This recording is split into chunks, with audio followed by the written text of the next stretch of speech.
하나님께서 오늘 저희들에게 주시는 생명의 말씀은 요한계시록 1장 1절 말씀입니다. 예수 그리스도의 계시라. 이는 하나님이 그에게 주사 반드시 속히 일어날 일들을 그 종들에게 보이시려고 그의 천사를 그 종 요한에게 보내어 알게 하신 것이라. 아멘. 계시록을 해석하는 방법에는 4가지 견해가 있습니다. 첫 번째, 종말론적인 견해입니다. 계시록은 오직 한 가지 주제, 즉 세상 종말에 관한 이야기들만 다루고 있다는 것입니다.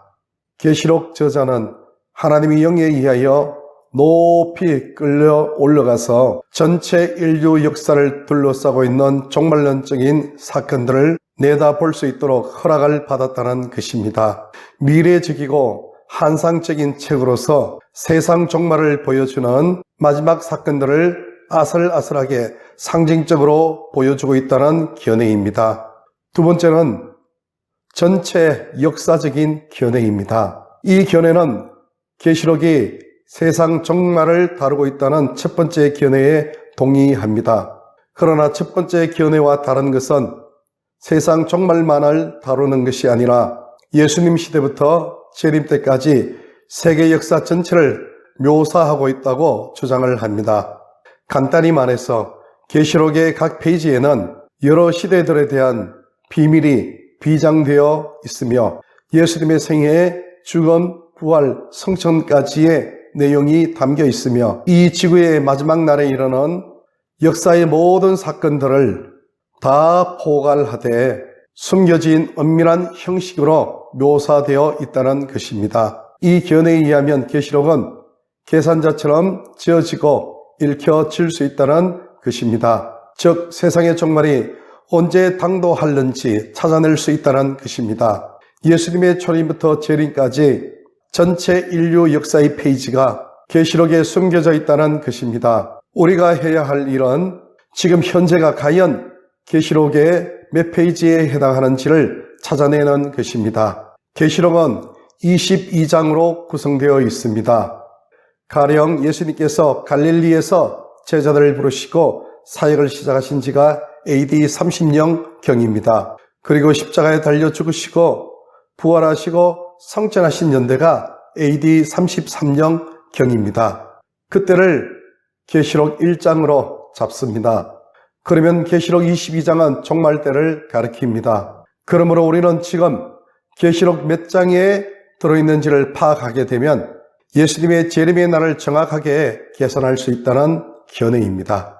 예를 들면 계시록 16장은 지구 전체에 임할 환난과 재난을 묘사하고 있습니다. 16장은 계시록 전체의 4분의 3 정도에 위치하고 있으니까 세계 종말의 연대를 계산할 수 있다는 것입니다. 예를 들면 지구에 대재난이 오고 하나님의 정의와 공의는 외면을 받고 오직 사탄의 행포만이 일어났을 때가 언제였을까요? 사람들은 그때를 히틀러의 통치 기간이었다고 말을 합니다. 그렇게 생각하여 계산을 해보면 계시록 16장은 1940년대로 잡습니다. 그러면 16장이 계시록의 4분의 3 정도의 위치니까 1940년이 예수님의 초림과 재림 사이에 4분의 3 정도 되는 위치라는 것입니다. 1940년이 예수님의 초림과 재림의 4분의 3 정도가 되니까 예수님이 재림하시는 시기는 서기 2400년 정도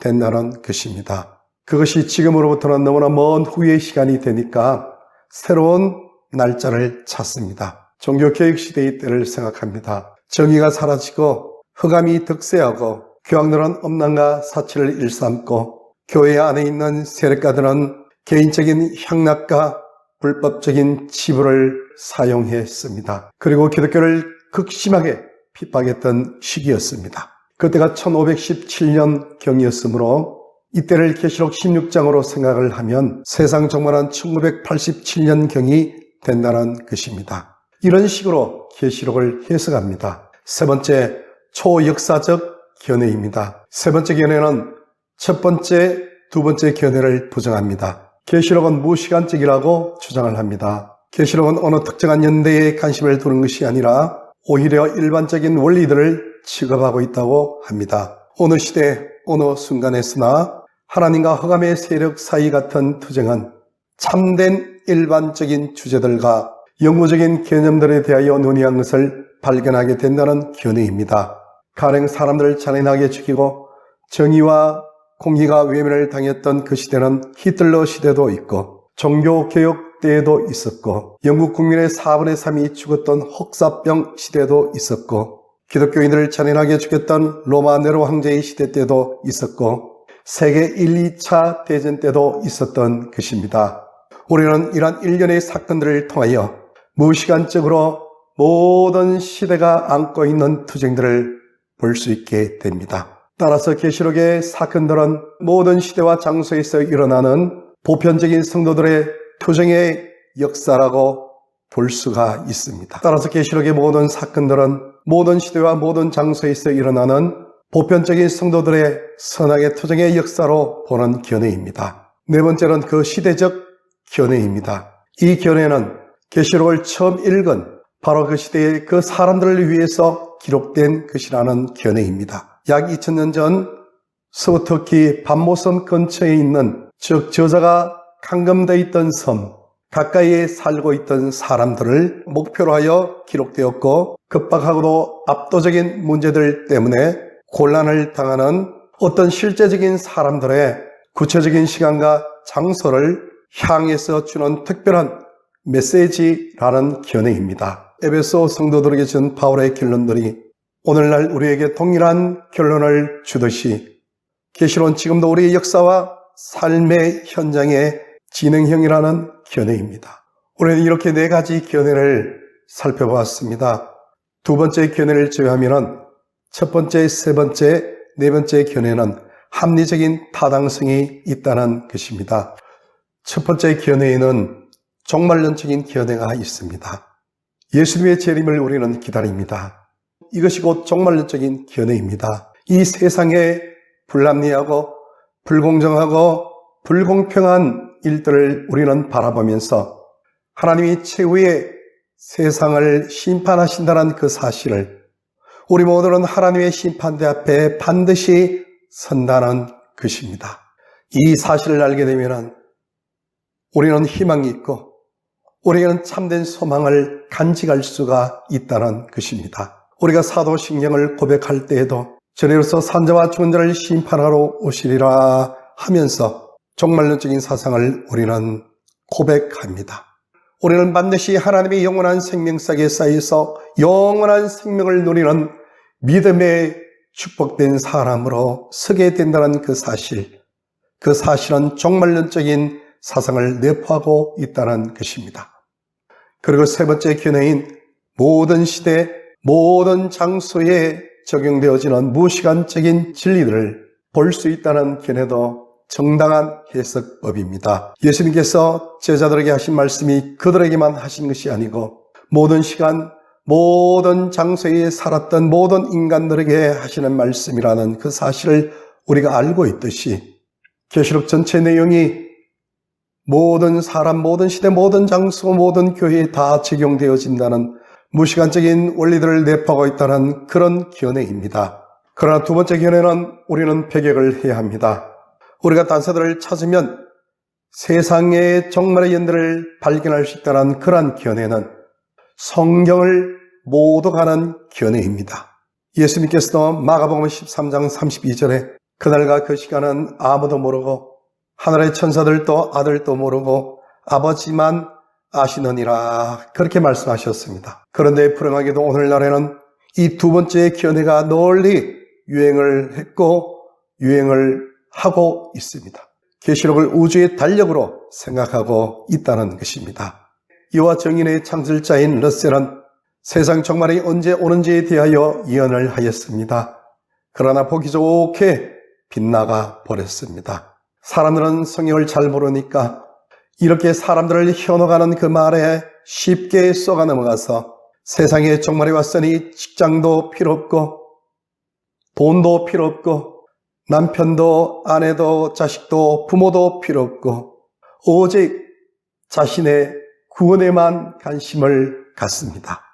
그리고 그 예언했던 시간에 예수님이 재림하지 않고 그 시간이 지나가면 교주들은 이렇게 얘기를 합니다. 세상에 수많은 사람들이 구원을 받지 못하는 것을 자신이 보고 너무나 불쌍해서 하나님 아버지께 간절히 기도했다는 것입니다. 하나님께서 자기의 말을 들어주셔서 재림을 연기해 주셨다고 그렇게 말을 한다는 것입니다. 이렇게 사람들을 속이고 농락하고 있다는 것입니다.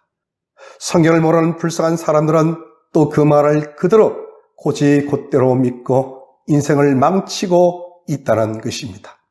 우리 한국교회의 많은 문제 가운데 하나가 여기에서 파생되었습니다. 소위 세대주의적인 종말론적인 사상이 한국교회를 이렇게 피폐하게 만들었습니다. 그들은 자기들 마음대로 성경을 이리 찢고 저리 찢고 해석하여서 한국교회 전체를 낭떠러지로 그렇게 이끌어 왔습니다. 한국에 있는 많은 이단들이 대부분 이 두 번째 견해를 이용하고 있다는 것입니다. 그러면 우리는 어떻게 해석을 해야 할까요? 전통적인 기독교는 네 번째 견해를 강조하고 있습니다. 계시록이 처음 기록될 때 처음 독자들에게 의미하는 바가 무엇이냐? 그 저자의 상황은 어떠했고 그때 사람들의 문제는 무엇이었으며 그때 사람들의 고난과 시련은 어떤 것이었으며 이런 것들을 알고 나서 성경을 해석하는 것입니다. 물론 계시록은 첫 번째 견해인 종말론적인 사상이 들어있고 셋째 견해인 무시간적인 개념이 함축되어 있습니다. 그럼에도 불구하고 우리가 제일 먼저 생각해야 될 것은 바로 이 계시록을 처음 읽는 독자들에게 이 계시록이 무엇을 의미하는지를 아는 것이 가장 중요하다는 것입니다. 2000년 전 서부 터키 지방에 살고 있던 사람들에게 의미하는 바가 무엇인지를 파악하는 것이 이 요한계시록을 이해하는 데 있어서 가장 중요한 사실이라는 것입니다. 이것을 이해하면 요한계시록은 666 같은 단어로 영화를 만들거나 14만 4천이나 7머리 10뿔이라는 단어로 사람들을 미혹하여 급박하고 공포를 조장하여 인생의 젊음과 시간과 돈을 착취당하는 그런 악한 일은 당하지 않게 된다는 것입니다. 이 요한계시록은 마태, 마가, 누가, 요한복음처럼 순수한 굿뉴스, 복음입니다. 온 인류에게 주시는 하나님의 다섯 번째 복음서, 온 인류에게 주시는 하나님의 사랑의 연애 편지라는 것입니다. 우리 예수님의 사랑의 연애 편지라는 것입니다. 그 이하도 그 이상도 아니라는 것입니다. 우리에게는 복음 이외에는 없습니다. 복음 이상도 없고 복음 이하도 없습니다. 요한계시록은 바로 그것을 말씀하는 내용입니다. 말씀을 맺겠습니다. 요한계시록은 종말이 언제라고 사람들에게 예고하고 공포를 조장하고 그들의 물질을 착취하고 그들의 마음을 고통스럽게 이끌어가는 그런 악한 일이 아니고 사람들에게 평안과 행복과 소망을 주시는 영원하신 삼일째 하나님의 사랑의 편지라는 것입니다. 얼마나 기쁘고 얼마나 행복한 하나님의 생명의 말씀입니까? 이것이 바로 요한계시록, 우리 손에 들려주신 하나님의 생명의 말씀입니다. 우리에게 이 요한계시록이 주어졌다는 이 사실을 말미암아 비록 우리가 걸어가는 인생길이 험하달지라도 우리는 초대교회의 성도들처럼 끝없이 주님 붙잡고 이 세상 풍속에 무릎을 꿇지 않고 믿음으로 이기면서 영원한 생명, 영원한 하나님 나라의 안식을 바라보면서 천성을 향하여 믿음으로 달려나가는 길잡이가 되어지는 귀한 생명의 말씀인 줄로 믿습니다. 이 말씀을 꼭 붙잡읍시다. 올바로 요한계시록을 잘 해석하여서 하나님이 기뻐하시는 믿음의 경주를 잘 해나가는 우리 모두가 되시기를 예수님 이름으로 축원합니다. 요한계시록 1장 1절부터 2절까지 말씀입니다. 예수 그리스도의 계시라. 이는 하나님이 그에게 주사 반드시 속히 일어날 일들을 그 종들에게 보이시려고 그의 천사를 그 종 요한에게 보내어 알게 하신 것이라. 요한은 하나님의 말씀과 예수 그리스도의 증거 곧 자기가 본 것을 다 증언하였느니라. 요한계시록은 종말에 관해 말하고 있으며 1차적 임무는 2000년 전 서부 터키 지방에 살고 있는 사람들에게 의미한 바가 무엇이었는가 하는 것이 가장 중요한 해석 방법이라고 지난주에 말씀을 드렸습니다. 또한 먼 미래의 시간표처럼 해석하는 것을 거부하였습니다. 그런데 시간표처럼 해석하는 견해는 어디에서 왔을까요? 그것은 계시록이라는 이름 자체가 계시한다, 무엇을 예고한다는 뜻을 함축하고 있기 때문입니다. 그러나 계시록이라는 헬라의 원어인 아포칼립시스는 특수한 종류의 성경 기록 양식을 말합니다. 이를 묵시록 양식이라고 합니다.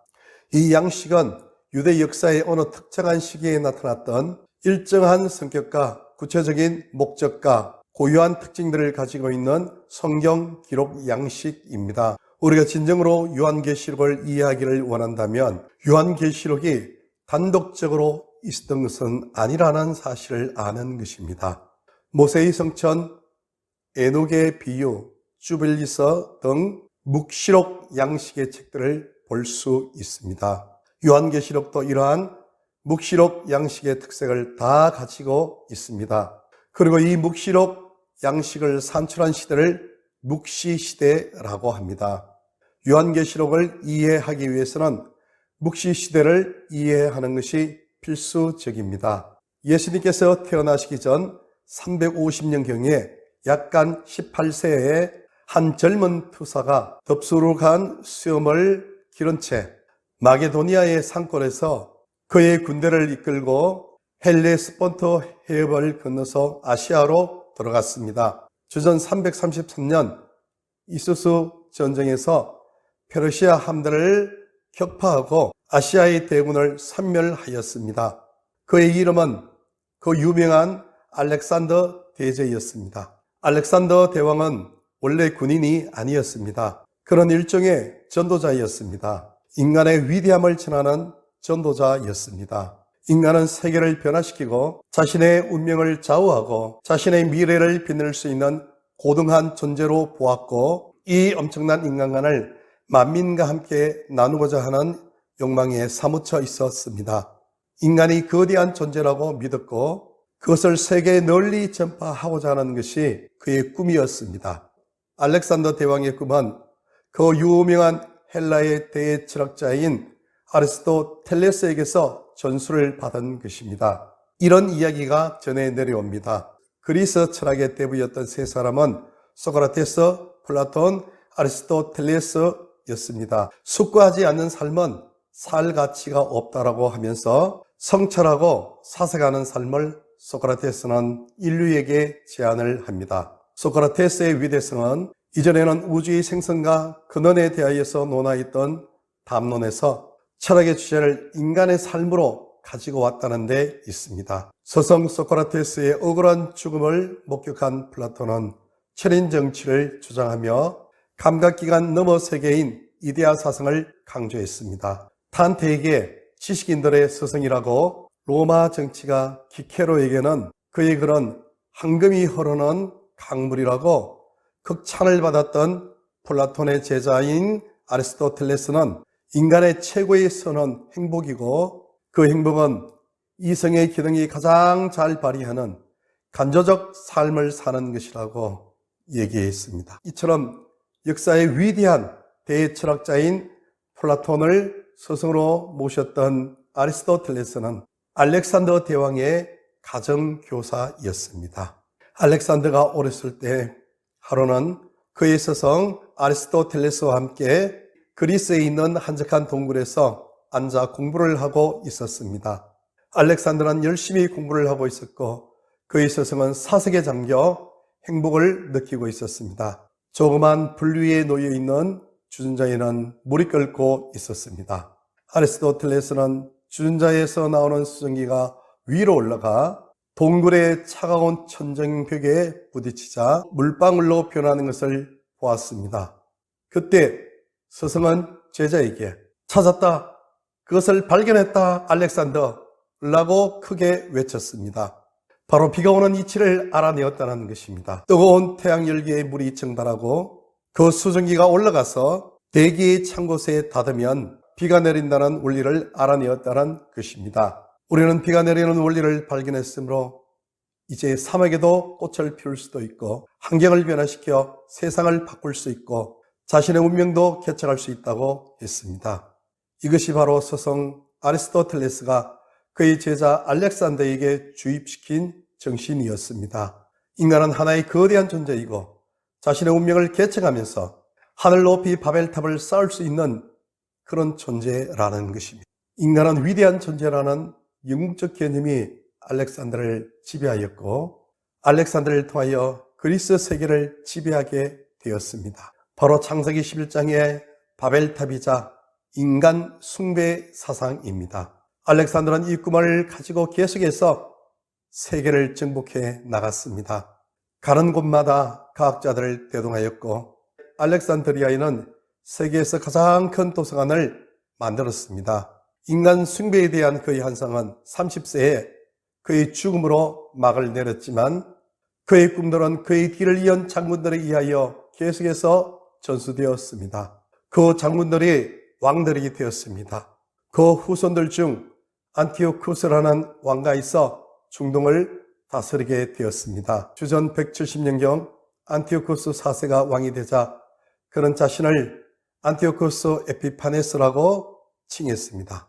에피파네스라는 뜻은 그 빛이 뚫고 나간다라는 의미였습니다. 즉 자신을 세상의 빛이라고 불렀던 것입니다. 그는 이렇게 하여 인간의 영광을 나타내고 또한 전하고자 했던 것입니다. 자신의 생각으로 이 위대한 뜻을 사람들에게 전파하기를 원했는데 그 대상이 하필이면 자신이 다스리고 있던 지역의 사람인 유대인들이었습니다. 아시다시피 유대인은 여호와 하나님만 섬깁니다. 유대인들에게는 안티오쿠스 에피파네스라는 존재는 안중에도 없습니다. 유대인들이 한글을 하자 안티오쿠스 에피파네스는 분노를 폭발했습니다. 인간의 영광이라는 바벨탑의 열매를 거두기 위해서는 유대교를 말살하는 길밖에 없다고 생각했습니다. 그래서 유대인들에게 박해가 가해지기 시작했습니다.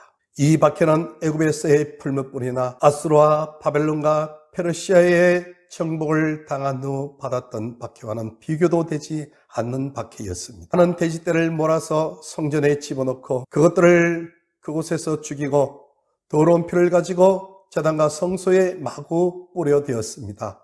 유대인 남자아이는 난지 8일 만에 할례를 받습니다. 그런데 누구든지 할례를 받으면 사형을 시켰고 할례를 준 제사장도 사형을 시켰고 또 그의 아버지도 사형을 시켰습니다. 그리고 그 아이의 시신을 어머니 목에 걸어놓는 천인공노할 짓을 서슴없이 저질렀습니다.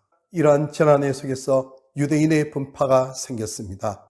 우리나라가 일제시대 때 극심한 고통을 당할 때 친일파가 생겨났던 것을 연상할 수 있습니다. 유대인들은 분열하기 시작했습니다. 항복하는 사람, 순응하는 사람, 안티오쿠스의 헬라 사상을 받아들이는 사람, 그리고 죽기까지 대항하여 싸우는 사람들이 있었습니다. 사두개파는 안티오쿠스 에피파네스의 치하에서 타입한 헬라파 유대인이었습니다. 그들은 박해를 피하기 위하여 신앙을 포기한 사람들이었습니다. 당연히 헬라의 통치자들은 그들을 융통성 있는 사람이라고 생각하면서 그들을 중용하여 중요한 지위를 주고 마음껏 동족들을 지배하도록 뒤에서 밀어주었습니다. 또한 바리새파가 있습니다. 그들은 유대적 유대인으로서 신앙을 지키고 타협을 하지 않고 헬라적 문화에 저항을 하였습니다. 당연히 그들은 죽는 것을 두려워하지 않았습니다. 또 하나의 그룹이 있었습니다. 에센파였습니다. 쿰난 공동체라고 하는 사람들인데 이들은 이 세상의 삶을 포기하고 후퇴하여 사해 지방으로 언둔하였습니다. 그것은 지구에서 가장 낮은 곳이고 메마르고 풀도 자라지 않는 불모지의 땅이었습니다. 그들은 이 세상은 사탄에게 사로잡혀 사탄이 직접 통치하는 지배하에 있기 때문에 이 세상을 버리고 이 세상에서 가장 나쁜 모퉁이를 찾아서 거기서 살기로 한 것입니다.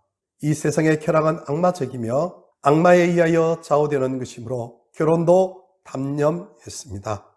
안티오쿠스 에피파네스의 치하에 당하는 이 박해는 사랑의 하나님의 뜻이 아닐 것이다. 그것은 분명히 사탄의 역사이다. 그러므로 악마가 지배하는 세상에는 전혀 관여하고 싶지 않겠다는 것이 그들의 생각이었습니다. 이제 우리는 묵시 시대와 묵시 기록 양식에 대하여 살펴보기를 원합니다. 에센파가 말한 것처럼 세상은 어쩐지 하나님께로부터 끊어져서 사탄의 통치를 받고 있다는 생각, 이것이 묵시 기록 양식의 첫 출발점이라는 것입니다. 이 묵시 기록 양식은 모두 사탄의 멸망에 초점을 두고 있다는 것입니다. 유대 사상에 의하면 본래 사탄은 하나님의 종이었으나 하나님을 배반하여 하나님의 원수가 되었다는 것입니다. 안티오쿠스 에피파네스가 하는 행동은 위에서 사탄이 악한 영향력을 행사하고 있기 때문이라는 것입니다. 박해는 하나님으로부터 유래되었다는 것이 아니라는 것입니다. 이것이 묵시 기록 양식의 첫 번째 특징입니다. 두 번째는 묵시 기록 양식은 하나님께서 최종적으로 말씀하시고 마침내 악마를 파멸시키고 하나님께서 승리를 가져오신다는 것입니다. 세 번째 묵시 기록 양식은 언제나 위장되고 숨은 상징적 언어를 사용하고 있다는 것입니다. 위장된 말을 쓰지 않고 누구나 알 수 있는 말을 쓴다거나 자기 자신의 실명을 쓴다면 당시의 핍박자들은 그 이야기가 자신들을 반대하는 내용이라는 것을 알아채고 그 저자는 죽임을 당했을 것입니다. 그리하여 지배 계급이었던 헬라인들은 그 내용을 전혀 파악하지 못했던 것입니다. 요한계시록은 이렇게 묵시 기록 양식이 적용된 묵시서입니다. 따라서 박해시대 고난을 당하고 있던 사람들에게 희망을 주는 하나님의 말씀입니다. 그리고 검열에 걸리지 않기 위하여 위장된 언어를 사용하여 기록하였습니다. 계시록은 숨은 상징과 무한 언어를 사용하고 있습니다. 그리고 그것을 풀 수 있는 언어를 안타깝게도 잃어버렸습니다. 그 결과 계시록 저자가 무엇을 말하고 있는지를 우리가 언제나 자신 있게 말할 수 없기 때문에 사람들은 자신의 개성한 상상으로 희한한 해석을 하고자 유혹을 받고 어떤 이는 감히 자신이 하나님으로부터 직접 계시를 받았다고 외치면서 종교계를 미혹하고 혼란에 빠뜨리고 있다는 것입니다. 요한계시록이 어떤 성격의 성경인지를 전혀 모르고 있기 때문에 함부로 말을 하고 있는 것입니다. 우리는 계시록의 각절의 의미를 100% 확실하게 알 수는 없을 것입니다. 그 이유는 저자가 그 내용을 숨기는데 확실히 성공하였기 때문입니다. 요한계시록을 많이 연구하여 그 내용을 다 안다고 하는 사람, 100% 계시를 받아서 그 내용을 다 안다고 하는 사람, 그들은 모두 100% 거짓말쟁이입니다. 그런 사람들 곁에 가까이 가면 100% 인생을 망칩니다. 요한계시록은 어떤 급박한 시간에 어떤 특정한 사람들에게 하나님께서 그들과 함께 하고 계신다는 것을 확신시키려는 데 목적이 있습니다. 계시록은 초대교회가 당하고 있는 박해와 고난 속에서 말하려고 하는 목적에서 기록된 것입니다. 이 시간 하나님께서 저희들에게 주시는 성경의 말씀은 요한계시록 1장 1절로 3절까지입니다. 예수 그리스도의 계시라. 이는 하나님이 그에게 주사 반드시 속히 일어날 일들을 그 종들에게 보이시려고 그의 천사를 그 종 요한에게 보내어 알게 하신 것이라. 요한은 하나님 말씀과 예수 그리스도의 증거 곧 자기가 본 것을 다 증언하였느니라. 이 예언의 말씀을 읽는 자와 듣는 자와 그 가운데에 기록한 것을 지키는 자는 복이 있나니 때가 가까움이라. 예수님이 탄생하셨을 때 로마가 세계를 다스렸습니다. 지금의 영국과 스페인, 북아프리카 3대륙을 로마가 다스렸습니다. 이 큰 대제국을 지탱해 나가는 것은 쉬운 일이 아니었습니다. 칼과 창 같은 무력으로서는 한계가 있었습니다. 로마의 정복을 당한 사람들은 다양한 피부와 언어가 다른 사람들이었습니다. 로마는 이들의 반란을 잠재우고 로마에게 영원한 충성심을 끌어내기 위해서는 이들의 모든 삶을 형제로 만드는 것이었습니다. 사람들이 공통의 아버지를 갖게 하는 것은 칼이 아니라 종교라는 것을 이들은 알았습니다. 그래야 로마인들은 하나의 종교를 만들었습니다. 로마의 황제를 신으로 만든 것이었습니다. 여기에서 황제 숭배 사상이 나왔습니다. 황제 숭배는 원래 동방의 헬라 왕국의 고유의 지도자 숭배 사상에서 비롯된 것입니다. 그리스인들에게는 신과 인간의 구별이 모호했습니다. 그리스 도시의 시민들은 자기들에게 베푼 은혜에 감사하여 왕을 숭배하였습니다. 왕은 마치 축복을 나눠주는 힘을 가진 신처럼 여겨졌습니다. 로마가 헬라 지역을 정복함으로써 이 문화를 알게 되었습니다. 로마 장군들이 현지인들로부터 동일한 숭상을 받았던 것입니다. 황제 숭배는 권력 구조의 통일성과 위계성을 갖추게 했습니다. 황제를 숭배하지 않는 것은 최고 지도자에 대해 거역을 하는 죄를 범하게 되므로 용납되지 않았습니다. 황제 숭배는 아우구스 시대 때부터 하나의 국가 종교가 되었는데 곧바로 황제에 대한 충성이 제국에 대한 충성으로 시험하는 잣대가 되었습니다. AD 14년에 아우구스도가 죽자 원로원은 그를 신으로 명명했습니다. 기록에 따르면 죽은 황제가 신의 왕국으로 오르는 것을 상징하기 위하여 하장용 장작더미로부터 독수리를 공중으로 날려 올렸습니다. 황제 숭배를 위하여 수많은 제단과 신전들이 곳곳에 세워졌습니다.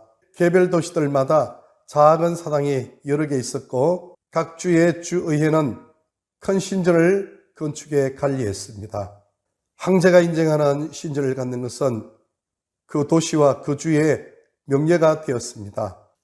한 주 안에서도 도시마다 신전 건립 경쟁이 심했습니다. 신전은 로마 당국과 황제와의 관계를 긴밀하게 하여 경제적 이익을 불러옴으로써 주 내에서도 그 도시의 지위를 높여주었습니다. 건축에 오랜 기간이 요구되므로 많은 일자리를 창출했고 또 신전에서 벌어지는 예식, 경기, 축제 등은 관중을 끌어모아 지역 경제를 살찌게 했습니다. 계시록에 언급된 7개 도시 중 버가모, 에베소, 스무나 이 3개 도시는 신전이 건립되어 있었습니다.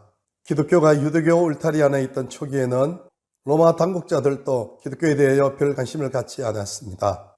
로마 제국은 유대인의 오래되고 독특한 신앙을 인정하는 터라 그 분파에 불과한 기독교에까지 깊은 관심을 갖고 있지 않았습니다. 하지만 시간이 지나면서 유대교와 달리 기독교만이 국가와 본격적인 충돌로 치닫게 되는데 다음 3가지가 이유였습니다.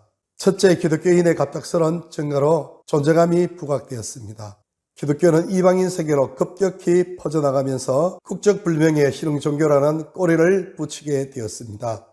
둘째, 로마에 대항한 유대인들의 봉기로 인한 불꽃이 기독교인들에게도 튀게 되었다는 것입니다. 유대 땅에서 일어난 유대인들의 봉기는 진압되었지만 너무 시간을 오래 끄은 탓에 세계 최강으로 여겼던 로마군의 자존심은 구겨질 대로 구겨졌습니다. 기독교인들은 반역을 선동하는 사람들로 의심을 받을 수밖에 없었습니다. 왜냐하면 그들이 추종하는 예수님이 로마법에 의하여 십자가에서 처형당하는 반역자였기 때문입니다.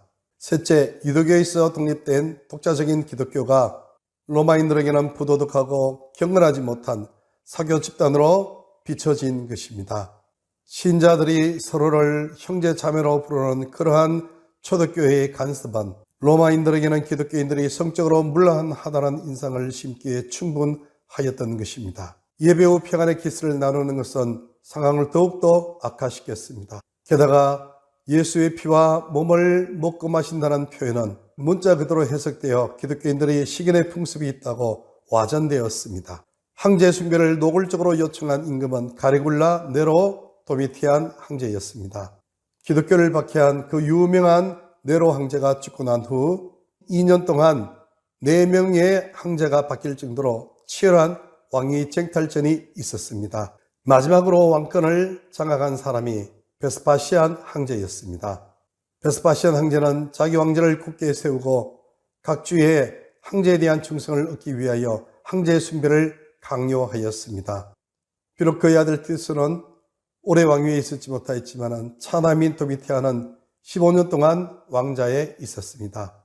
선정을 베푼 황제들은 죽은 후 예외 없이 식격화되었고 충성스러운 로마 시민들은 신전을 찾아가 죽은 황제를 위하여 향을 피웠습니다. 그런데 살아서 신으로 추앙받고자 했던 도미티안의 정책은 유대인과 기독교인들로부터 극심한 반발을 초래했습니다. 그러나 그들의 반발에 도미티안은 조금도 물러서지 않았습니다. 그는 먼저 반유대교 법령들을 선포했습니다. 이 법령으로 인하여 로마인들은 유대교로 개종하는 것이 금지되었고 디아스포라 유대인들이 해마다 예루살렘에 바치는 성전세도 금지하였고 로마시에 있는 주피테 신전의 유지 명목으로 그 돈을 사용했습니다. 이런 조치들로 인하여 유대인들의 반발을 미연에 방지하기 위해 이스라엘 땅에서는 삼엄한 공포정치가 시작되었습니다. 유대교 진영과 함께 기독교에 대한 핍박도 병행되었습니다. 네로치아에서 기독교에 대한 박해가 로마시아에 국한된 것에 비해서 도미티안 치아에서의 기독교인에 대한 박해는 멀리 소아시아까지 이르렀습니다. 박해의 여파로 사도 요한은 밤모섬에 유배되었고 이런 배경에서 기록된 말씀이 바로 요한계시록입니다. 도미티안 박해기에 처형된 인물들 가운데 최고위적 인사는 황실에 있었는데 그들은 바로 클레멘스와 도미틸라 부부였습니다. 클레멘스는 황제의 사촌이었고 도미틸라는 황제의 조카딸이었습니다. 이들 부부가 처형된 것은 기독교에 기이했기 때문입니다. 클레멘스와 도미틸라에게는 2명의 아들이 있었습니다. 아들이 없던 도미티안은 이들을 자신의 후계자로 양자로 입적시켰습니다. 그런데 이들 친부모가 당시 로마법의 불법이었던 기독교에 기이함으로써 이들의 계획은 수포로 돌아갔던 것입니다. 그리하여 기독교는 로마 국가와 정면으로 대결하며 모진 시련의 시기를 겪어내지 않으면 안 되었던 것입니다. 이 도미티안 치하에 나이가 많은 사도 요한이 있었습니다. 그는 하나의 인간에 불과한 로마 황제에게 무릎을 꿇을 마음이 없었습니다. 로마인들은 요한을 당장에 죽일 수도 있었지만 그를 순교자로 만들면 신흥 종교인 기독교를 더욱더 강력한 종교로 만들어주는 결과가 빚어지기 때문에 조용히 사도 요한을 에베소에 가까운 밤모섬에 유배시켜 버렸습니다. 이 사도 요한의 강금은 고향 사람들에게는 용기를 잃고 절망 직전에 이를 정도로 그들에게는 하나의 신학적 딜레마였습니다. 예수님이 부활하시고 주님이시라면 이 한 줌거려도 되지 않는 로마 군인들을 다 물리치고 자신들을 자유로운 백성으로 만들어 주실 수가 있는데 왜 이렇게 예수님의 제자였던 사도 요한마저 감옥에 유배될 수밖에 없는 것일까? 예수님은 당신의 백성들을 구원해 주실 수 있는 능력이 없지 않는가라고 의심까지 하게 되었던 것입니다. 백성들은 그의 낙심에 빠져 이제 신앙을 포기하고 로마 황제를 숭배할 용기를 내게 되었던 것입니다. 이러한 상황에서 사도 요한은 밤모섬에서 글을 쓸 수밖에 없었던 것입니다. 하나님께 버림받았다고 생각하는 사람들과 악마의 지배되는 세상에 살고 있다고 생각하는 사람들에게 올바른 메시지를 줄 수밖에 없다는 것입니다. 사도 요한은 그들이 당하고 있는 순환은 겉으로 보이는 것이 전부가 아니라 하나님께서 모든 것을 다스리고 계신다는 것을 전하고자 했던 것입니다. 그 시련들과 고난들은 하나님 자신에게서 낳는 것으로 하나님의 교회들을 순화하고 완전하게 하려는 것이라는 것입니다. 요한은 이 사실을 사랑하는 성도들에게 전하고 그들을 견고한 믿음에 있으라고 권면하기 위하여 하나님께 받은 말씀을 위장된 언어와 비유적 표현으로 편지 형식으로 기록했던 것입니다. 그래서 사도 요한은 도미티안 황제를 마귀나 사탄으로 직설적으로 표현하지 않고 바다에서 일어나는 술 취한 창녀와 짐승, 하늘과 바다를 왔다 갔다 하면서 사람들의 머리에 진노의 대접을 쏟아붓는 천사들과 마귀들의 이야기하는 형식으로 전했던 것입니다. 이렇게 로마의 간수 검열관이 헛소리 같은 요한의 이야기를 읽어보면서 요한의 편지를 육지로 통과시켜 주었던 것입니다. 이렇게 하여 당시 기독교인의 공통된 문화를 알고 있던 성도들은 술 취한 로마 제국이라는 것을 알게 되었고, 로마 제국은 결국 실패하게 될 것이고 하나님이 승리하시고 그리스도가 모든 것을 다스리고 계신다는 것을 알게 된 것입니다. 따라서 계시록을 글자의 뜻 그대로 읽으려고 하면 실패를 하게 될 것입니다. 예를 들면 계시록 14장 1절 3절에는 하나님의 택함받은 구원자의 수를 14만 4천으로 기록했습니다.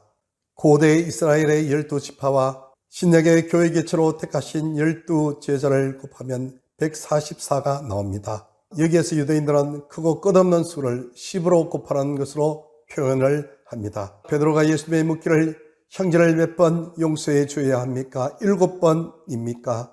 그러자 예수님께서는 단순히 77, 49, 즉 490번을 용서해 주라는 말씀이 아니고 끝없이 무한정 용서해 주라는 그런 말씀입니다. 무한이라는 것을 표현하시기 위하여서 10을 곱하신 것입니다. 그것이 계시록 14장 1절 3절에서 말씀하려고 하시는 것입니다. 14만 4천이라는 제한된 숫자가 아니라 이스라엘의 남은 자들의 수 12 곱하기 새 이스라엘의 모든 백성 12에다가 무한히 큰 수인 10을 3번 곱하는 완전하게 곱한 것을 14만 4천이라고 합니다. 이것은 한 사람도 멸망받을 자가 없다는 것입니다. 하나님의 무제한적인 능력을 말씀하고자 하는 것입니다. 계시록 끝에 몇 장에서 계속되어 반복되는 그리스도께서 1000년 동안 다스린다는 것도 하나님의 택함을 받은 백성들이 예수님과 더불어 왕노릇한다는 내용입니다. 그리고 계시록 20장 2절 3절에 사탄이 1000년 동안 가두어지게 된다는 것도, 1000년이 지나면 사탄이 잠시 풀려나게 될 것이라는 것도, 계시록 20장 5절 7절에서 다시 1000년 동안 그리스도의 통치를 언급하고 있는 바 1000이라는 숫자를 문자 그대로 보고 전 천년설 후 천년설 하는 것도 미래의 어떤 제한된 시간을 의미하는 것이라고 해석하는 것도 요한계시록을 오해하게 하는 해석입니다. 천이라는 숫자는 긴 숫자를 의미합니다. 하나님께서 모든 것을 책임지시고 예수님께서 언제나 책임을 지신다는 것입니다. 예수님은 주님이시다라는 명제는 언제나 진리라는 것입니다. 천이라는 숫자는 바로 지금, 또한 지금과 영원, 예수님이 모든 것을 다스리신다는 것을 말하는 것입니다. 사탄을 잠시 풀어놓는다는 것도 먼 장래의 사탄의 악마적 세력이 감지될 것이라는 내용이 아닙니다. 예수님께서 십자가에서 인류의 죄를 대속하시고 부활하셨을 때 사도 바울은 사망아 너희 쏘는 것이 어디 있느냐, 사망아 너희 이기는 것이 어디 있느냐라고 고린도전서 15장 55절에서 당당하게 외쳤습니다. 예수님이 부활 승천하셨을 때 이미 사탄은 결박을 당한 것이라는 것입니다. 그러나 바울은 에베소서 6장 12절에 우리의 씨름은 하늘에 있는 악한 영들에 대함이라 그렇게 말씀했습니다. 에베소서 2장 2절에서는 그때 너희는 그 가운데서 행하여 이 세상의 풍조를 따르고 공중의 권세 잡은 자를 따랐으니 곧 지금 불순종의 아들들 가운데 역사하는 영이라 라고 했습니다. 사탄이 십자가에서 예수님께 완전히 정복을 당했는데 지금 사도 바울이 말한 내용은 어떻게 이해를 해야 된다는 말입니까? 사탄을 잠시 풀어놓는다는 것은 이미 예수님의 십자가에서 패한 사탄의 세력이 잠시 이 세상에서 패잔병의 역할을 담당하고 있다는 것입니다. 예수님이 재림하신 후 천년왕국이 이루어진다고 얘기하는 사람들도 있습니다. 요한계시록 1장에 나타나신 예수님의 모습은 완전한 하나님의 모습입니다. 그 하나님이신 예수님이 이 땅에 1000년 동안 다스리신다면 그 하나님이신 예수님 앞에 악이 먼지만큼도 존재할 수가 있다는 말입니까? 아니, 태양보다 더 뜨거우신 분이 하나님이신데 인간이 그 태양 속에 들어가서 살 수 있다는 것입니까?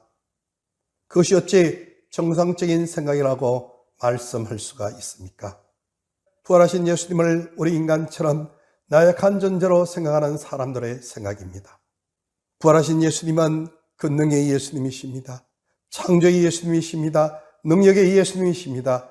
누구든지 그 거룩함 앞에 서기만 하면 결코 자기 존재를 유지할 수가 없는 그런 존재가 될 것입니다. 그 거룩하신 예수님 앞에 누가 육신을 가진 몸이 설 수가 있다는 말입니까? 이사야가 얘기하지 않았습니까? 하나님의 성전에 있는 하나님의 사람을 보고도 나는 망하게 되었구나.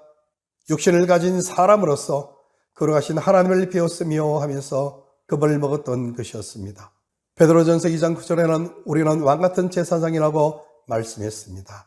우리가 지금 여기에서 예수님과 함께 왕으로서 세상을 다스리고 있다는 의미입니다.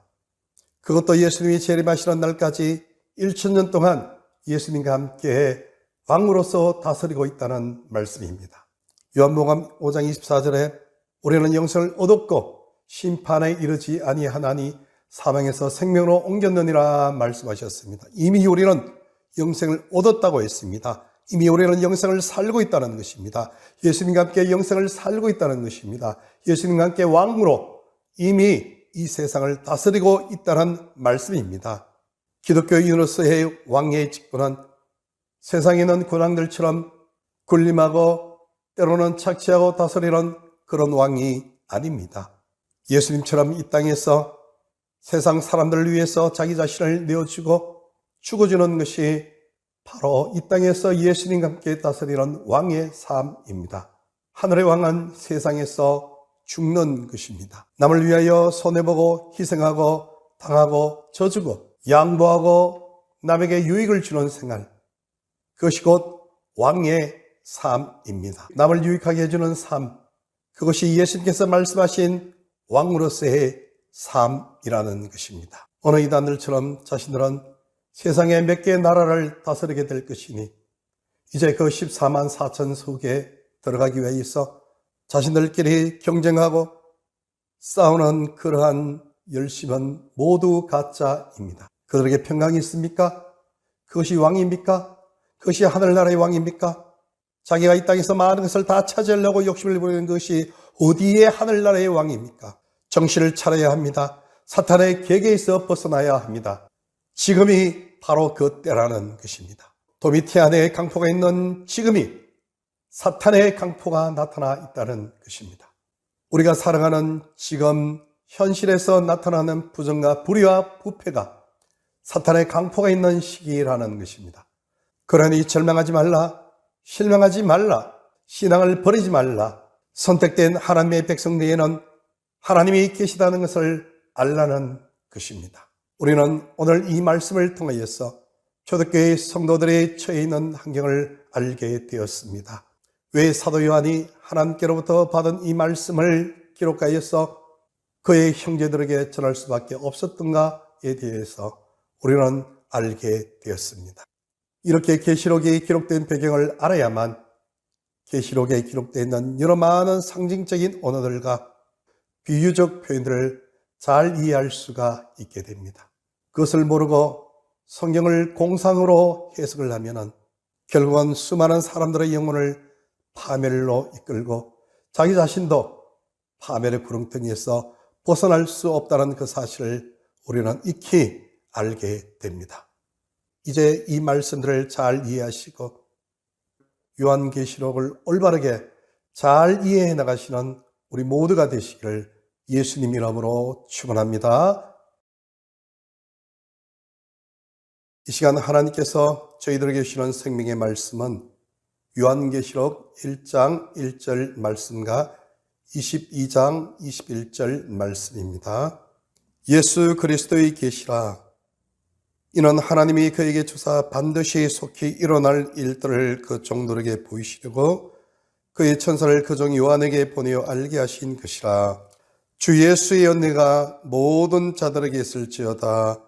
아멘. 오늘은 요한계시록 전체 내용을 한눈에 파악할 수 있는 숲에 대하여 말씀을 드리고자 합니다.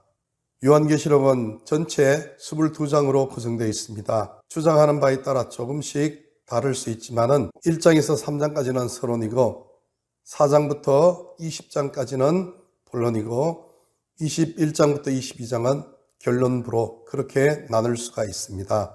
계시록 전체의 주제가 1장에서 3장까지 간결하게 나타나 있기 때문에 요한계시록을 대할 때 이 세 장이 가장 중요한 내용이 되는 것입니다. 그리하여 지금 여기에서 이 땅에서 바로 호흡하고 있는 지금 이 시간에 우리가 신앙생활을 하고 있는 가운데 가장 피부에 와닿고 적용될 수 있는 하나님의 말씀으로서 계시록 1에서 3장까지의 말씀을 많은 목사님들이 주로 본문으로 채택하여 설교를 하셨습니다. 오늘 이단들이 이야기하는 것처럼 목사님들이 계시록의 내용을 몰라서 계시록의 본문들을 잘 다루지 않고 설교를 하지 않는 것이 아니라는 것입니다. 계시록의 내용을 살펴보면 무엇이 가장 중요한 것인지를 너무나 분명하게 확인할 수가 있습니다. 계시록을 크게 보면 부활하시고 성천하신 예수님께서 하늘의 모든 권세와 권능을 가지시고 요한에게 나타나셔서 말씀을 하셨습니다. 첫째, 아시아의 7교회에게 칭찬과 책망의 말씀을 전하라고 하셨습니다. 둘째, 고난이 있더라도 그 고난에 굴복하지 말고 성리의 신앙생활을 하라는 것입니다. 셋째, 최후에 하나님께서는 모든 악을 다 소멸시킬 것이니 하나님을 소망하면서 영생의 삶을 살아가라는 것입니다. 이것이 요한계시록 내용의 전부입니다. 한마디로 예수님께서 구원해 주신 은혜를 깊이 생각하면서 육신의 정욕과 안목의 정욕과 이생의 사랑에 치지 말고 믿음으로써 성리의 삶을 살라는 말씀입니다. 이미 예수님께서 사복음서에서 말씀하셨습니다.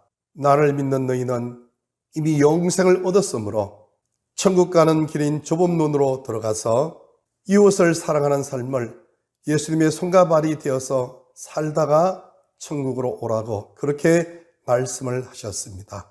이것이 예수님께서 우리에게 부탁하신 말씀의 전부입니다. 한마디로 요약하면 하나님을 사랑하고 이웃을 내 몸과 같이 사랑하라고 하신 말씀입니다.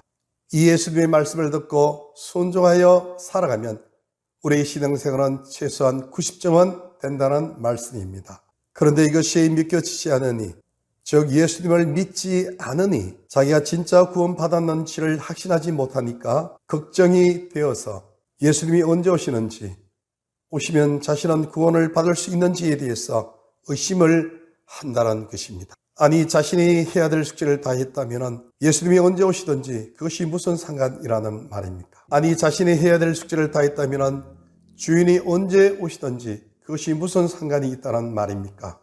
주인이 오시면 반가이 맞이하고 늦게 오시면 끝까지 열심히 일을 하다가 오시면 주인을 기쁘게 맞이하면 될 것이 아니겠습니까?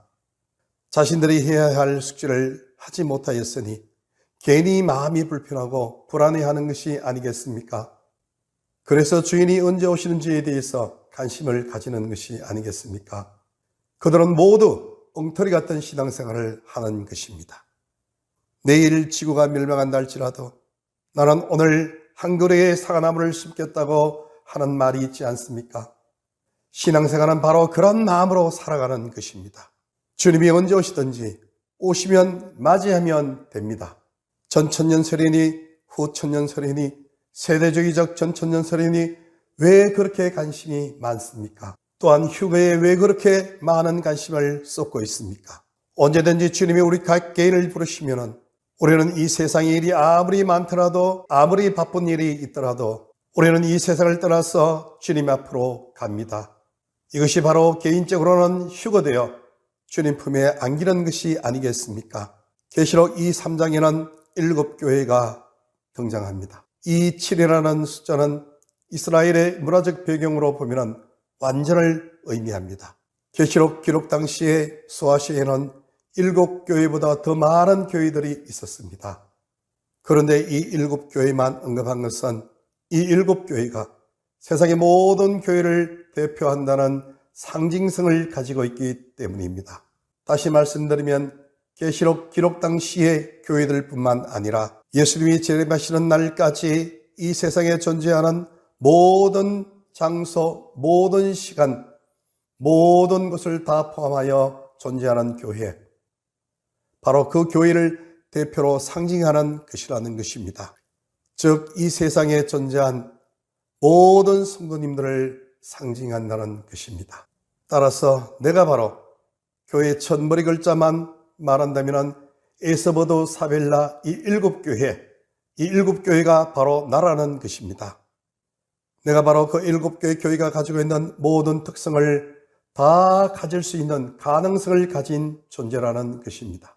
따라서 이 일곱 개의 교회의 책망과 칭찬 내용을 잘 교훈 삼아서 신앙생활을 잘 해 나간다면 우리는 이 세상을 이기는 사람들이 되어서 하나님의 기쁨이 된다는 것, 이것이 계시록 2장 3장 전체의 내용의 요약입니다. 일곱 개의 교회 중에서 첫 번째 나오는 에베소 교회부터 여섯 번째 나오는 필라델피아 교회까지 칭찬과 책망의 말씀이 골고루 섞여 나옵니다. 처음에는 인내를 강조하고 책망을 가미해 나가다가 점점 강조가 바뀌어서 마지막에는 칭찬은 사라지고 라오디게아 교회는 책망만 받습니다. 계시록 3장 19절에 하나님은 그 사랑하는 자를 무릇 책망도 하시고 징계도 하신다는 것입니다. 그러시면서 열심을 내라, 회개하라, 그렇게 말씀을 하십니다. 다시 말씀드리면 예수님께서 부활하시고 성천하신 후 그 어떤 신앙생활은 하나하나 사라지고 게으르고 나태하고 해이해지는 성도들의 신앙의 모습이 하나님께는 책망받을 일이 되었다는 것입니다. 그래서 하나님께서 하나님 백성들을 훈련하고 정화시키는 그러한 내용이 4장부터 11장까지 확대되어 나온다는 것입니다. 이 3장에서 지상에 전투하는 교회로서의 그들의 모습이 불신실한 모습임을 관찰하신 후에 이제 장면은 4장에서 이동하여 하늘나라의 천상교회의 모습 속에서 하나님의 거룩하신 모습을 보여주십니다. 하나님은 영광과 찬송과 존귀를 받으시기에 합당하신 분이시기 때문에 하늘의 근석들이 거룩하시다, 거룩하시다, 거룩하시다 하면서 하나님을 예배하고 송축하는 모습을 보여줍니다. 그런데 땅에서는 하늘의 모습과 같지 못합니다. 땅에서는 사랑이 희미해졌습니다. 충성이 미지근해졌습니다. 하나님은 그것을 용납하지 아니하신다는 것입니다. 5장에서는 하나님께서는 땅에 있는 교회들을 정하시는 작업을 시작하십니다. 하나님의 경륜을 이루시는데 어린 양이신 예수님의 승리가 어떻게 효력을 발휘하게 되는가를 드러내는 책으로서 7개 인으로 봉인된 두루마기를 예수님께서 하나님으로부터 건네 받으심으로 드디어 하나님 백성들을 깨끗하게 하는 정화의 작업이 시작되게 되는 것입니다. 6장은 하나님으로부터 파송을 받은 말탄 4명의 기사가 전쟁과 기근과 질병을 가지고 피조 세계를 정화하고 심판을 행합니다. 이는 성도들에게는 연단과 정화를 통하여 알곡을 만드는 과정이고 하나님을 모르는 비신자들은 죽정이는 태워지는 하나님의 심판을 의미합니다. 어린 양 예수님의 진노가 너무 크시기에 6장 마지막 절인 17절에서는 그 진노의 심판에서 누가 능히 서리요? 라고 말씀하셨습니다. 7장에서는 그런데 그 심판 가운데 능히 구원받는 사람들이 있었으니 그들이 바로 14만 4천이라는 하나님의 택함받은 백성들이라는 것입니다. 그러니 하나님의 백성인 7교회는 절망하지 말라는 것입니다. 물론 14만 4천이라는 숫자는 하나님의 택함받은 구원받은 모든 성도들을 상징하는 것이라고 익히 말씀드렸습니다. 8장에서는 하나님의 다른 천사가 나와서 나팔을 불며 땅 위에 큰 파괴를 일으킵니다. 땅이 타고 바다가 피가 되고 빛이 어두워지고 많은 사람들이 죽습니다. 9장 역시 재난이 계속되어 사람의 3분의 1이 죽어야 된다고 하늘에 있는 하나님의 황금재단에서 목소리가 나옵니다. 이러한 심판을 당하면서도 사람들은 여전히 해결을 하지 아니하였다고 9장 마지막 절에 말씀하고 있습니다. 그들이 해결을 하지 않았기 때문에 7장에서 말씀하신 14만 4천 명의 구원받을 숫자가 아직 다 차지 못하였기 때문에 10장에서 사도 요한은 너는 민족들과 백성들과 언어들과 왕들에게 다시 예언을 해야 한다는 음성을 듣게 됩니다. 재난이 하나님의 자녀인 교회에 국한되지 않고 보편적으로 전 세계에 내리는 이유는 하나님 백성 외에 세상 사람들도 교회가 범한 잘못과 똑같은 잘못을 저지르고 있기 때문이라는 것입니다. 11장에서는 하나님의 크신 뜻이 무엇인지를 다시 한번 구체적으로 말씀해 주십니다. 두 정인인 교회가 세상으로부터 고난을 당하고 심지어 순교까지 당하게 됩니다. 무릇 그리스도 안에서 경건하게 살고자 하는 자는 핍박을 받으리라 하신 말씀을 경험하게 된다는 것입니다. 하나님은 순교 당하는 것을 허용하시면서까지 하나님의 자녀들을 정화시키겠다는 것입니다. 서대만 집사님의 순교와 예수님의 제자들의 순교와 히브리서 11장의 믿음의 선진들의 순교와 초대교회의 신앙인들의 그 순교를 보면 하나님은 하나님의 자녀들을 귀한 존재로 만드시기 위하여서 얼마나 혹독하게 다루신지를 보게 된다는 것입니다.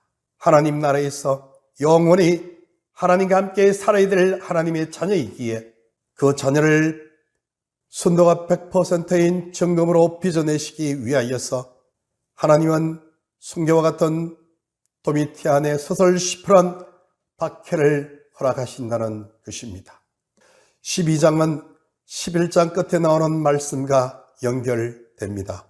11장은 순교를 당하고 혹독한 시련을 당하는 성도들에게 태초부터 준비하신 하나님의 비밀이 보여지는데 그것은 하나님의 성전 안에 하나님의 언약궤를 보여주시는 것입니다. 그 언약궤의 내용이 바로 12장 내용이라는 것입니다.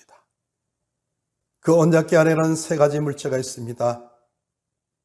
아론의 상란지팡이, 만나와 두 돌판이 있습니다. 이것은 선악과를 의미합니다. 먹음직스럽고 보암직하고 지혜롭게 할 만큼 탐스러운 것, 그것은 곧 요한 1서 2장 16절인 육신의 정욕과 안목의 정욕과 이생의 자랑, 이 세상 것을 의미합니다. 이 세 가지 죄를 가득 가진 존재는 인간들입니다.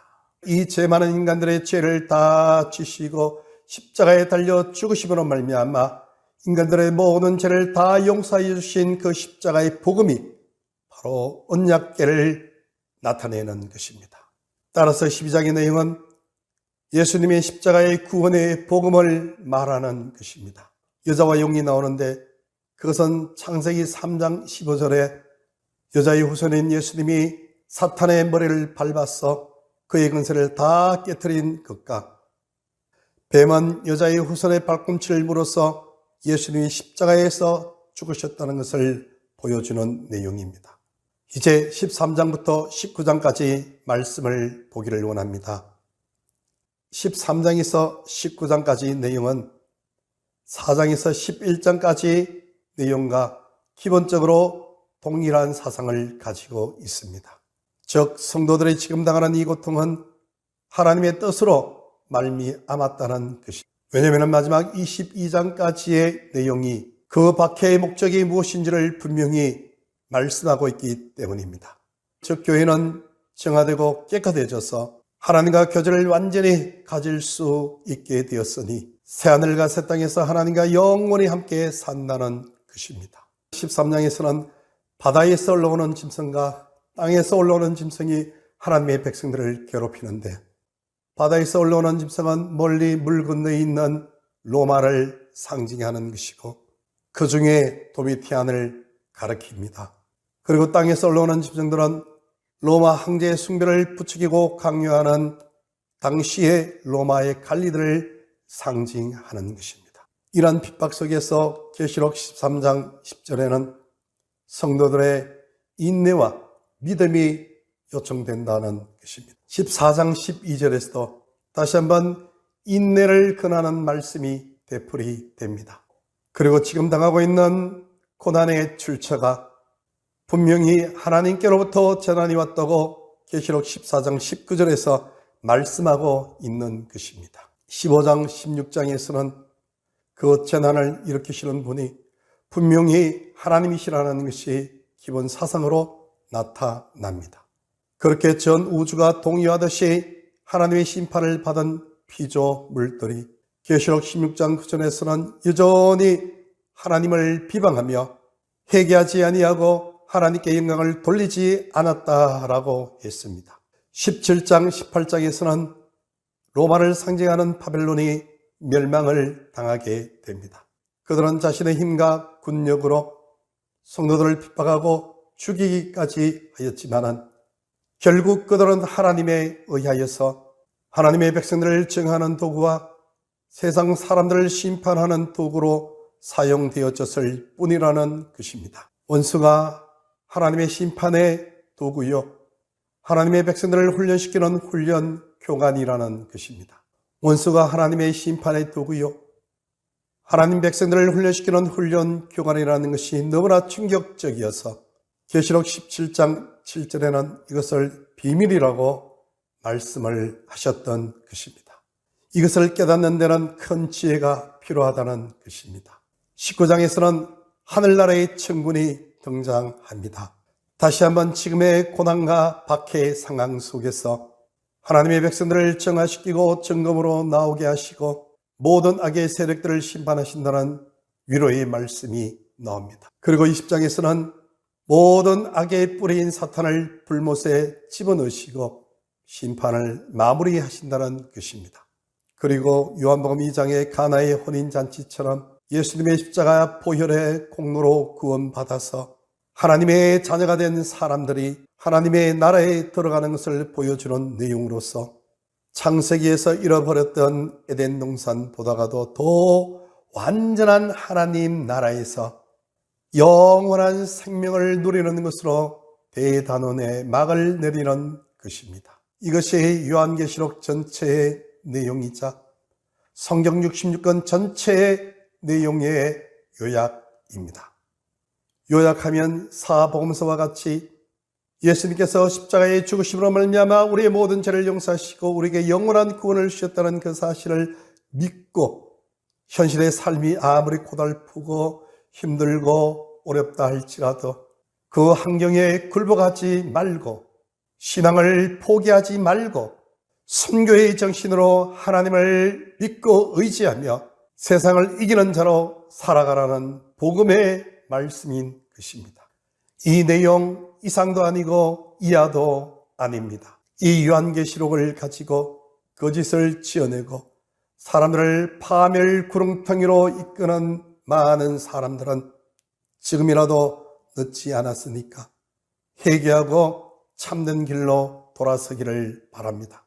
이렇게 요한계시록의 내용을 몰라서 교주들에게 속임을 당하였어 젊음과 꿈과 물질과 건강과 기회를 잃어버린 불쌍한 수많은 사람들에게 요한계시록의 참된 의미를 잘 전달해 주셔서 그들이 예수님 믿고 영원한 생명의 참된 진리의 길을 걸어갈 수 있도록 그들을 바르게 인도하시는 여러분들이 되시기를 예수님 이름으로 부탁합니다. 이 시간 하나님께서 저희들에게 주시는 생명의 말씀은 요한계시록 22장 20절 말씀입니다. 이것들을 정언하시니가 이르시되 내가 진실로 속히 오리라 하시거늘 아멘. 주 예수여 오시옵소서. 아멘. 요한계시록을 마무리하면서 한 가지 꼭 짚고 넘어가야 될 내용이 있습니다. 요한계시록에서 하나님 백성이 당하는 고난은 하나님 백성들을 정하고 정금으로 빚어내는 과정이라고 말씀드렸습니다. 그런데 마태, 마가, 누가 복음인 공관복음과 바울 서신에는 하나님의 백성이 당하는 고통 뒤에는 악한 사탄의 역사가 있다는 것입니다.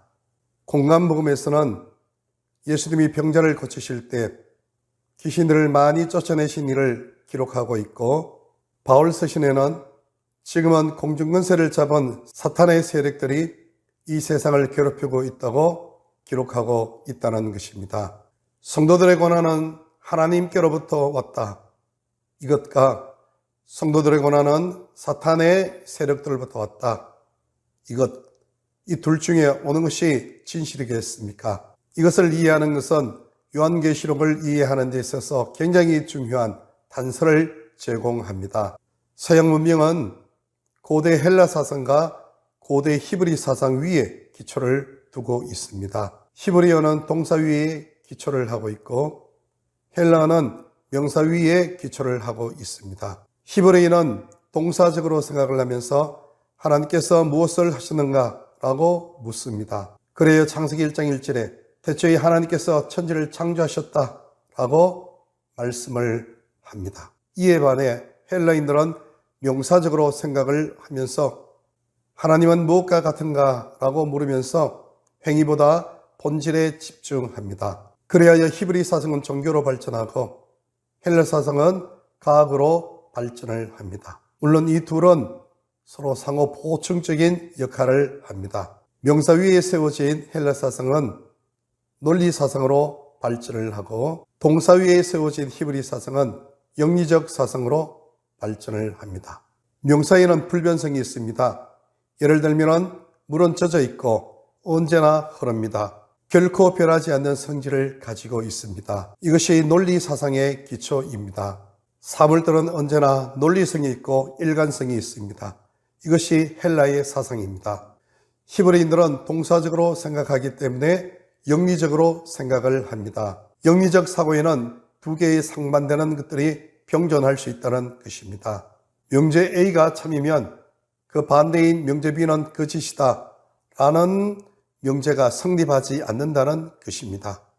A, B 둘 다 참일 수가 있다는 것입니다. 사람이 동사적으로 생각을 하면 그럴 수 있다는 것입니다. 예를 들면 이번 주 어떤 사람이 승진을 하고 복권에 당첨되어 아파트를 사고 아들은 4년 장학금을 받고 동료들에게 많은 선물들을 사서 안겼습니다. 그러자 사람들은 그와 함께 하고 있으면 좋은 일이 생긴다고 생각하여 그 사람은 참 좋은 사람이라고 그렇게 생각을 했습니다. 그런데 그 다음 주 그만 그 사람의 복권이 취소되어서 아파트를 잃어버리게 되었고 승진이 또한 취소되었고 아들은 학교에서 퇴학을 맞았습니다. 사람들은 그 사람과 함께 있으면 나쁜 일만 생기기 때문에 동료들은 그 사람과 함께하면 나쁜 일이 많이 생긴다고 생각하여 그 사람을 재수 없는 사람이라고 생각을 합니다. 어느 것이 참일까요? 그 사람이 재수 없는 사람일까요? 아니면 좋은 사람일까요? 하루는 이랬고 하루는 저랬습니다. 정답은 둘 다 참이라는 것입니다. 이것을 역설적이라고 합니다. 히브리 사상은 이렇게 상반되는 것이 공존하는 것을 인정하는 것입니다. 성경은 히브리인들이 기록한 책입니다. 따라서 성경을 읽을 때 히브리인들처럼 생각하는 방식으로 생각을 해야 합니다. 예수님은 완전한 신이시고 완전한 인간이시라는 것은 헬라적 사상으로는 이해가 되지 않습니다. 신이면 신이지 신이 어떻게 인간이 되고 인간이면 인간이지 인간이 어떻게 신이 된다는 말입니까? 그것은 일관성도 없고 논리적이지 않다는 것입니다.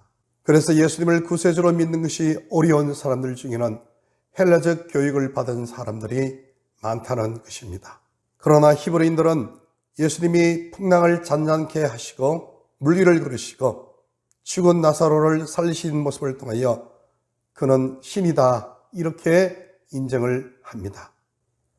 나사로가 죽었을 때 우셨던 모습과 배가 고파서 음식을 잡수셨던 것과 십자가에서 예수님이 고통을 당하시고 죽으신 모습을 통하여 예수님은 인간이었다고 생각을 합니다. 그래서 히브리인들은 예수님은 완전한 신이시요 완전한 인간이었다고 생각을 합니다. 그러나 헬라 철학에서는 인간은 악하다고 생각하는 사람들이 있었고 인간은 선하다고 생각하는 사람들이 있었습니다. 그러나 히브리 사상으로서는 인간은 하나님의 형상으로 지음을 받은 선한 존재임과 동시에 악하고 타락하고 죄의 노예가 되어 있다는 것입니다. 우리가 이 히브리 사상으로 생각을 한다면 고난은 사탄으로부터 왔다는 공간복음과 바울 서신의 사상도 참이고 고난은 하나님께로부터 왔다고 말하는 요한계시록의 사상도 참이라는 것입니다.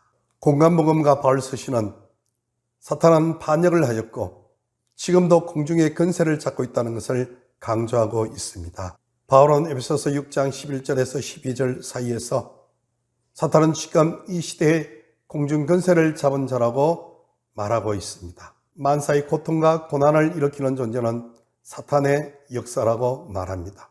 로마서 8장 35절에서 39절 사이에 우리를 하나님께로부터 떼어놓으려 하고 생의 비극을 주는 존재로 악마인 원수를 지목합니다. 공간복음에서도 예수님께서 오랫동안 아팠던 여인을 사탄의 매임에서 풀어주셨다라고 말씀하고 있습니다.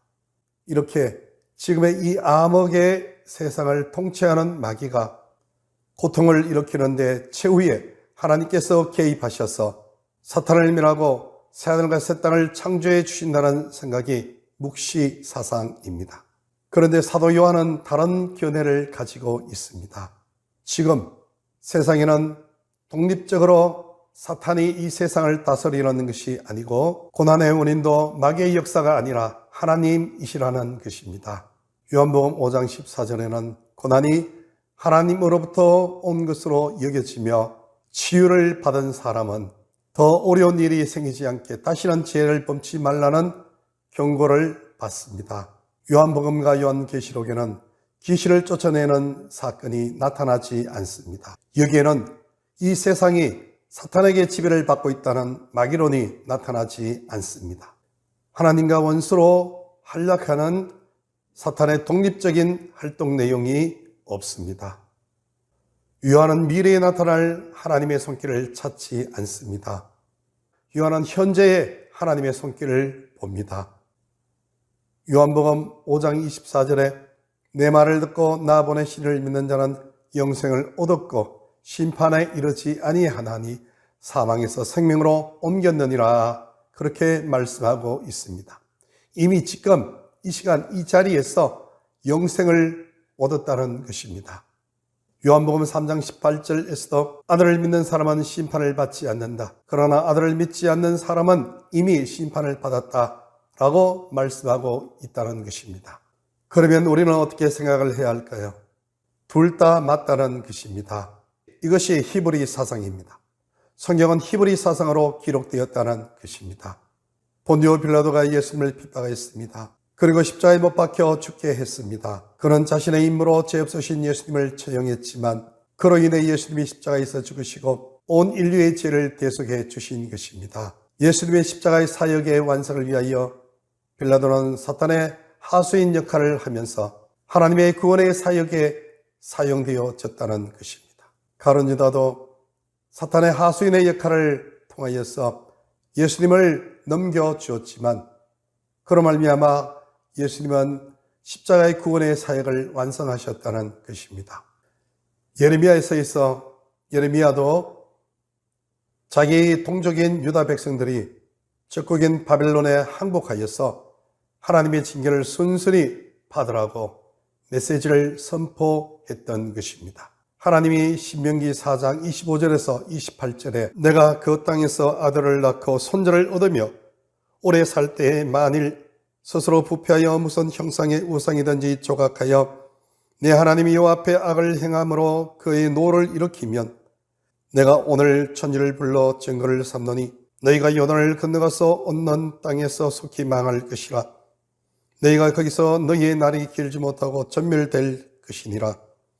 여호와께서 너희를 여러 민족 중에 흩으실 것이요 여호와께서 너희를 쫓아보내실 그 여러 민족 중에 너희의 남은 수가 많지 못할 것이며 너희는 거기서 사람의 손으로 만든 바 보지도 못하고 듣지도 못하고 먹지도 못하며 냄새도 맡지 못하는 목석의 신들을 섬기리라. 예레미야는 이 말씀을 기억하면서 목 놓아 외쳤습니다. 바벨론은 하나님께서 유다 백성들을 징계하시는 채찍으로 사용하고 있으니 순순히 하나님의 징계를 받으라고 말합니다. 말하자면 당시의 강대국이었던 바벨론을 통해서 유다 백성들을 징계하신다는 것입니다. 바벨론 군대가 유다 백성들을 정복한 후 유다 백성들은 흔히 패전국이 당하는 치욕과 모욕과 잔인한 행위들을 다 경험하게 되었습니다. 유대인들이 생각했을 때 그들은 너무나 고통스러웠습니다. 사탄이 그들을 괴롭힌다고 생각을 했습니다. 그러나 우리가 알듯이 그것은 사탄이 아니고 하나님께로부터 왔다는 것입니다. 왜냐하면 그들이 죄를 지었기 때문에 하나님이 죄를 지은 유다 백성들을 정화시키고 계신 것이었습니다. 그리고 그들은 실질적으로 70년 동안 바벨론의 포로가 되어서 죽고 빼앗기고 약탈을 당하고 자유 없이 모든 것을 잃어버렸습니다. 그리고 하나님은 남은 자인 극소수 그들을 정화시킨 후 다시 옛 고토로 돌이켜 주셨습니다.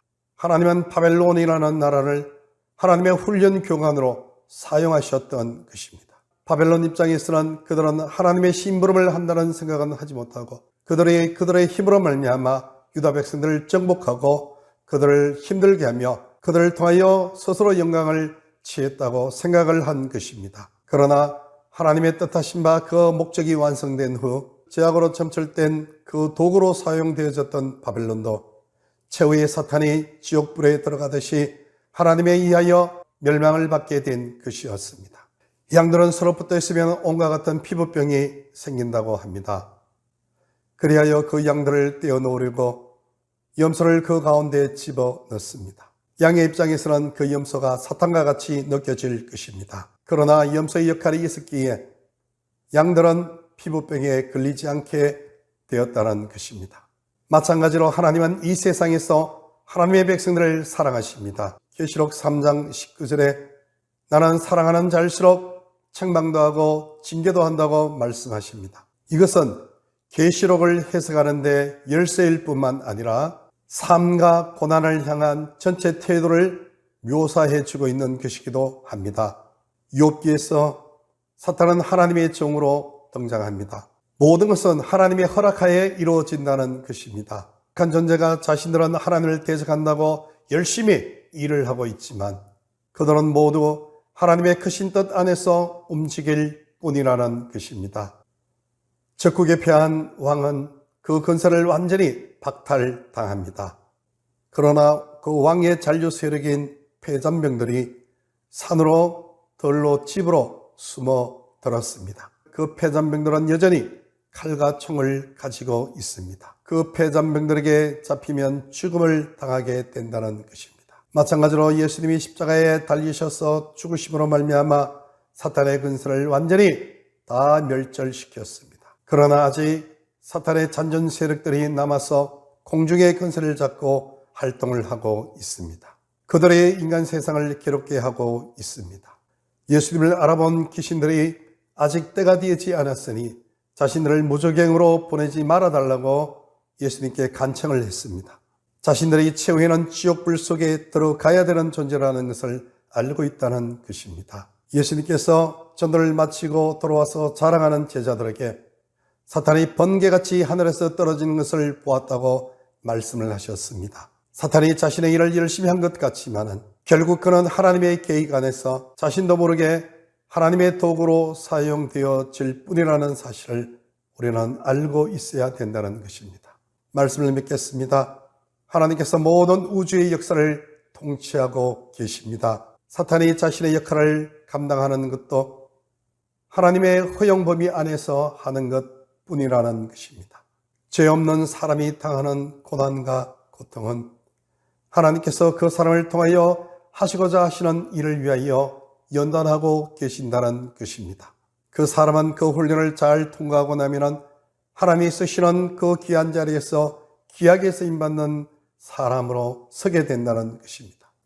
또한 하나님은 죄를 지은 사람들에게 형벌을 내리십니다. 그때 하나님은 사탄이라는 징계의 채찍을 통하여 그 사람을 정화시킨다는 것입니다. 이것이 요한계시록의 결론입니다. 하나님은 사랑하신 자녀를 징계하신다고 하셨습니다. 계시록 4장에 천상에 있는 하나님의 완전한 교회에 비하여서 계시록 2장 3장에 이 지상에서 전투하는 교회는 너무나 불완전한 교회입니다. 하나님께서는 그 교회들을 사랑하시기에 그들을 최후의 요한계시록 21장 22장 새하늘과 새 땅에서 하나님과 함께 영원히 함께 살 수 있는 백성으로 만들어 내시기 위하여서 그들을 정화시키고 훈련시키는 과정이 요한계시록 전체의 내용이라는 것입니다.